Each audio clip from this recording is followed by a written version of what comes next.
Hello everyone. In this tutorial, I'm going to show you how you can model bolt pretension in ABAQUS Explicit when you are conducting a dynamic explicit step in ABAQUS. So we have already discussed in a previous tutorial how can you model bolt pretension or preload when you are conducting a static step. So we have done this as part of the beam to column connection tutorial. And this was a straightforward procedure already. When you are conducting a static step, under load module, you can select bolt load as a type, and automatically you select the cross section of the bolt and then easily apply force, the required preload or pretension force on the bolt. And this is done very easy. Now the question is, this kind of bolt load type is not available when you are conducting a dynamic step. So how else can we model a bolt preload? Well, or pretension, there are many ways that you can do this in a dynamic explicit step. I'm going to show you today, I think, the easiest way to do it. And how are we going to do this? Pretty much we are going to do this in two steps. So first, we are going to conduct a static analysis, as we have previously discussed, and in this static analysis we are going to apply the bolt preload as we have done before. And when we do that, we are going to modify some things in the model so that the model, once we run it, it will generate a file containing the nodal deformations of the entire model. And once we have the nodal deformations, so this will be the deformations including the deformations of the bolts and the connected parts after the bolt preload has been applied in the static step. And then we are going to create, in the second step, create our explicit analysis, the dynamic explicit analysis.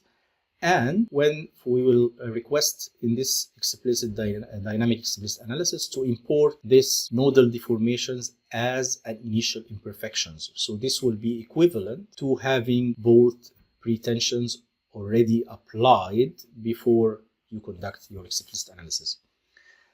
So again, this is the easiest way, I think, to apply bolt preload in dynamic explicit. There are other ways like applying a temperature load to contract the bolt, but this can be a little bit challenging, and you will need to define multiple parameters of the material regarding thermal conduction and so on. So we'll go with this one first, and then maybe in a later tutorial we can show you the procedure to do this using thermal loads. All right, so I'll go ahead and open here. I have here in my folder, I have the CE file of my static model, and this is, I will go ahead and open it. This is pretty much the same model that we have discussed previously in the tutorial. So if I show you the assembly, again, this is the tutorial that we discussed before, the beam to column connections, bolted beam to column connections, and we have 4 bolts over here. So this is the same model. The step that we are defined here, so this is, I have only one step. I called it the pretensioning step. And this is, again, this is a static general step with a time of 1 second. Now, if I go here to my loads, so again, this is as we have defined before. So I have boundary conditions here at the top and the bottom of my column, like fixed boundary conditions. This was what we have done before. And in the same time, I already have my bolt preload applied, as we can see here, over here. So we have the bolt preload. Again, this is what we have discussed in a previous tutorial. So based on the static general step. So we have this already applied over here. Now, what we are going to do just with this single step, we are going to run this analysis. In the same time, we want, when we run it, we want to generate, as we mentioned, this .fil file that will contain the nodal deformation at the end of the step. So how can we do that? What you need to do is you need to go to the model here in the tree, and then you select on edit keywords. Over here, you need to scroll down to the end of your model script, and just before the last line over here, you just need to go over here and write this command that's called node file. You need to be careful here with how you write it, the spelling and the name and everything, and the spaces, everything need to be correct, otherwise you can get errors. So you say note file, then comma, then space, then you say frequency, and then here you are saying pretty much note file, meaning you are going to generate this .fil file that contains the nodal deformations. So you will have, when we are doing this analysis, you have multiple steps or multiple increments. So frequency here determines, should you save these deformations every 1 increment, 2 increments, every 3 increments, depending on what you want. So here I'm going to put 1. So every increment, the nodal deformations will be saved. Of course, we don't really care about that because we care about the nodal deformations at the end of the pretensioning step. So this is the final nodal deformations. But in any case, I will just put this equal to 1. And automatically, even if I didn't put this frequency command over here, automatically anyway, ABAQUS is going to save the nodal deformations at the last increment. Okay, so regardless of what you put here as a value, ABAQUS will always save the nodal deformation at the last increment. So that's it. There are other commands that you can keep going, like comma and then adding other commands. So there are other attributes, to this command. You can refer to the ABAQUS documentation here for note file, and you will see that in order to create this note file, there's the frequency attribute, the parameters, optional parameters. There is the frequency. There is to identify if the nodal deformations are saved in the global rectangular coordinate system or another local coordinate system. There are also additional parameters, so you can save these values for a specific node set and so on. So you can read more about this in the documentation. Now here I will go to the next line, so I click enter, and then in the next line I'm going to say what is the field variable that I want to save for each node. So in our case I want to save u, which is the displacement. Okay, so all the displacement u1, u2, u3 for each node, because this is what we need in order to get the effect of the bolt pretension. And then I'm going to say OK. Now that's it. This is done. The only thing remaining is to run the analysis. So create a job and run the analysis. And once we do that, we are going to get the .fil file in the output. Now I'm going to do this for visualization, because once we do this, you are not going to see much deformation once you apply the pretension. It's very, very small to see. So just for illustration, I'm going to add an additional load here. So I'm going to add a beam displacement, okay, in the same time step. And this will be displacement rotation. So I'm going to apply this at the reference point at the beam end. So I'm going to apply here in the y direction, let's say 10 millimeter, again in a ramp. This is again just for visual, so you can see the deformation, and then when we import this deformation into the dynamic explicit model, you will be able to visualize it. So I'm going to say OK, that's it. And then I'm going to say go to the job. I'm going to create a new job. So I will call it static preload.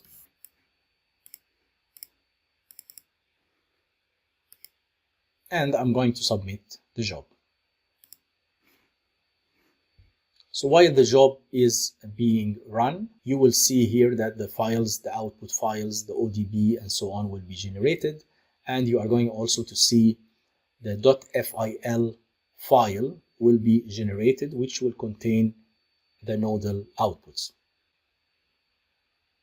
So here you go. So now once the analysis started, so now I have my .fil file. And again, this will store all the nodal deformations. So now this means, once I see this file over here, this means that the input that we put in the keyword, that this has been done correctly. If you don't see this file being generated, this means you have done a mistake in the keyword. I'm going to open the monitor just to see that everything is running, no problem with conversion.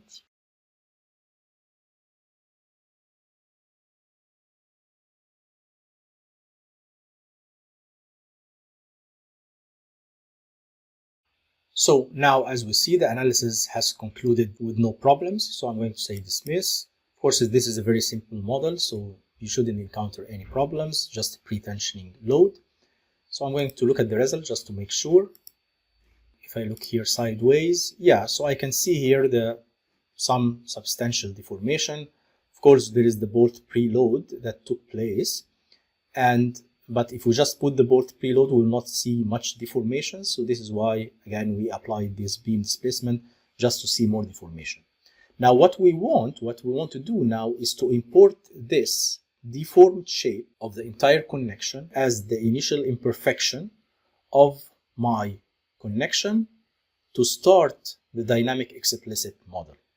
All right. So this is very similar to what we have done in a previous tutorial when we showed how to model geometric imperfections based on eigen mode analysis. So this is exactly the same thing, but just moving from a static step to a dynamic explicit step.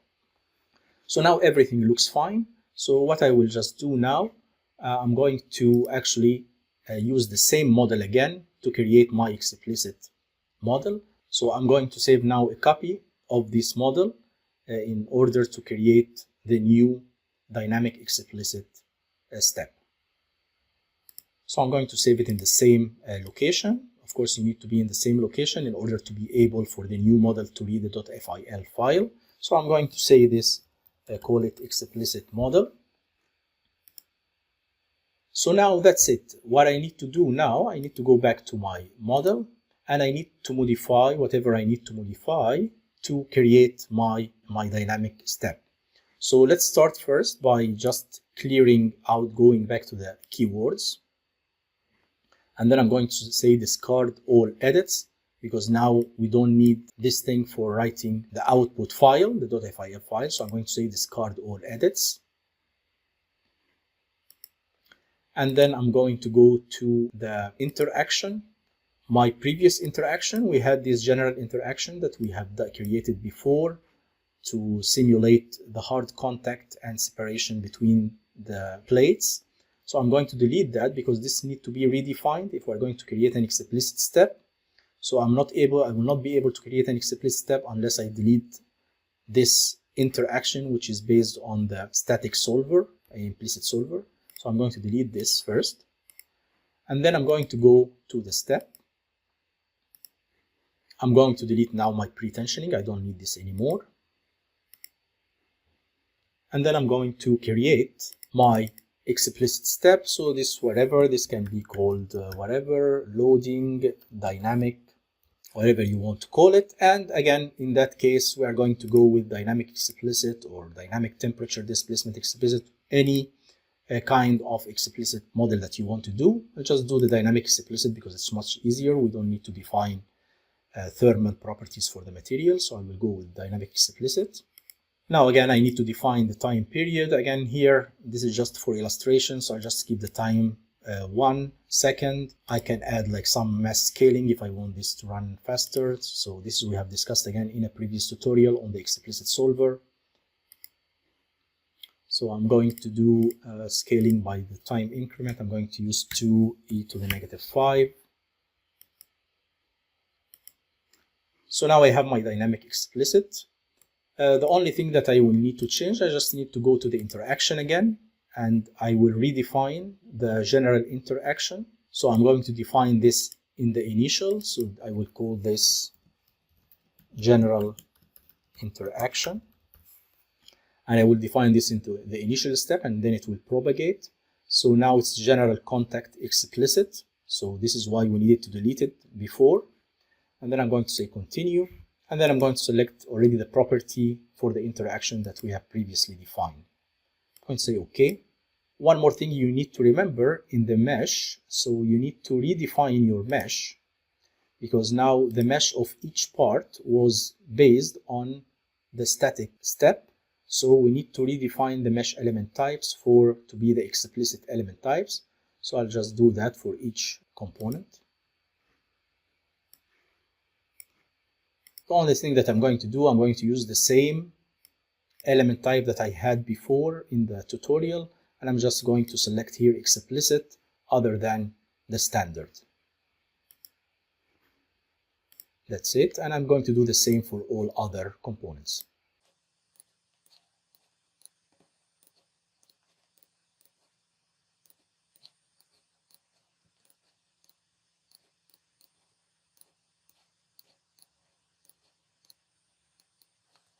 That's all. The other thing that you may want to do, you may want to create a load, whatever the dynamic load that you want to analyze, all based on your problem. Here, actually, I'm not going to add any loads because, again, I just want to do this for illustration to see that how we can import the imperfections or the nodal deformations here in the explicit dynamic explicit model. So I'm not going to add any load or analyze anything specifically. So I'm just going to leave the model as it is. So now the only thing remaining is to define the command that will import this .fil file. So again, we want to import this file into my explicit analysis. So again, we are going to go back to the model here on the left, right click and select edit keywords. And then I'm going to go here all the way, scroll down, after the material, after the interactions, after the boundary conditions, and right before the definition of the step. So this is where you are going to insert our new keyword, and our keyword is, you put an asterisk and then you say imperfection. So this is our keyword. Again, for this imperfection, we have used this before in a previous tutorial. Again, when we did this geometric imperfections based on eigenvalue analysis. If you go to ABAQUS documentation, you can see more details about the introduction of geometric imperfections in the model, and you can see the different options that you can add to this imperfection keyword. So here, this is pretty straightforward. We just need to specify the file name and the step, and this will be imported. So what I'm going to do here, imperfection, and then I'm going to say comma, and then I'm going to say file equal to, and then I'm going to say the name of the output database. So if we remember the output database, so this is the name of the job file. So this was called static preload. So I'm going just to copy this to make sure I don't do mistakes. And then I'm going to paste this. So this is static preload. And then I'm going to put comma, space, and then step. So because again, you might have done multiple steps in your static analysis. So here you want to identify which step that you are going to import nodal deformations from. So in that case, I only have actually one step. So I just put one. So here you don't put the name of the step, but you put the number of the step. So if you have like 3 steps and you want to get the nodal deformations from step number 2, at the end of step number 2, you just need to put 2. All right. If you want to be more specific from a specific increment, so again, there will be another comma, and then you say increment, and then you say the number of the increment. But in our case, it's just one step, and I want the deformations at the end of this step, so I will just not add anything else. And then you click enter, and in the next line, you are going to specify the scale factor. So I'm going to say here 1, and I'm going to specify the scale factor for the nodal deformation. In my case, I will just use 1 because I just want to scale this by 1. All right. If you want to scale it by more, then you can do the same. So again, this is very similar to what we have done before with the geometric imperfections for model analysis. You can check this video for more details. And then I'm going to select OK. That's it. Now I'm done. The only thing remaining is to run the analysis. So I'm going to go to the job. I'm going to delete this previous one. going to create a new explicit job. I'm going to call it explicit loading. All right, and I'm going to say continue. I'm going to use parallelization just to make it quick, and for the precision always do the double precision just to make sure no issues happens. And I'm going to say okay, and then I'm going to submit my job. I'm going to open the monitor just to see what's happening. So I don't see any errors right now, so this means that I have wrote the input, the keyword for the imperfection correctly, and there are no issues. Now it started running. Now of course I don't need to wait until this entire 1 second finishes, because okay, once the first time step or increment have been conducted, I can just go ahead and see the results, because this imperfection takes place in before even the load is applied. So I'll go ahead, I'll keep this running, and then I'll go ahead to the results. And then here is my model. Let's look in the XY. So you see here, this is the model. So as you can see here already, the beam is deformed, and all the deformations, all the nodal deformations from the start are there based on the static step that we have already conducted. Of course, if I look at the stresses, well, there is nothing right now. Everything is as we have left it before. All the deformations are based on what we have imported from the elastic step. All right. So that's it. This is how we can do this in Explicit Solver. So I think this is the easiest way. There are again other ways to do it, like using connectors or using thermal load. So this will be discussed hopefully in other tutorials. So thank you, and I hope you find this useful.